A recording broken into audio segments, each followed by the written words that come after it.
And this just into our newsroom, the Boise Police Department released the most up-to-date findings from their investigation about Monday's shooting at the Boise Town Square Mall. Our Andrew Bartline joins us now to walk us through the timeline of events and what we know.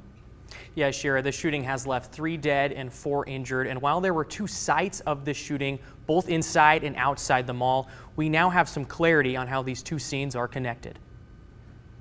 According to Boise police, mall security video shows Jacob Bergquist carrying a weapon in the mall for 40 minutes while in the food court. A security officer, later identified to be Joe Acker, spoke with Bergquist. As Bergquist walked away, he turned around, shot, and killed Joe Acker. Police say Bergquist continued to walk and fire his gun, shooting multiple times at Roberto Padilla and the escalator he was riding. Roberto Padilla died, and 3 others were shot. The 3 injured are now released from the hospital. It was at 1:50 p.m. the Boise Police Department say they received and responded to a call about the shooting.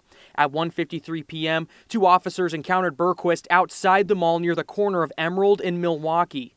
There, police drove toward Bergquist, and Bergquist began firing shots at their car. A bullet went through the windshield and hit an officer's hat in the driver's seat.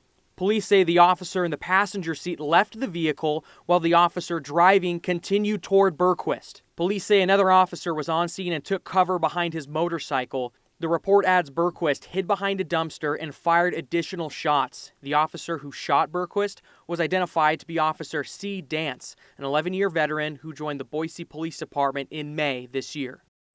Now, it's unclear if Officer C. Dance was the driver, passenger, or motorcycle officer at that second scene. Bergquist died in the hospital, and the police shooting is under investigation by the Critical Incident Task Force. Shira.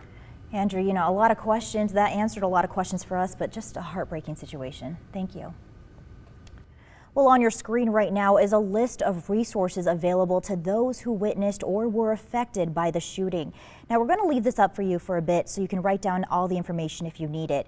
Victim witnesses coordinators from Boise Police Department, Ada County Sheriff's Office, Meridian Police Department, and Faces of Hope will be at the Boise Town Square Mall today and 2 days next week, ready to assist victims who are returning to the mall. They can also help you fill out a crime victims compensation application to receive services, referrals, and crisis counseling if needed. And you can find this link on the hot pages or a hot links page on ktvb.com.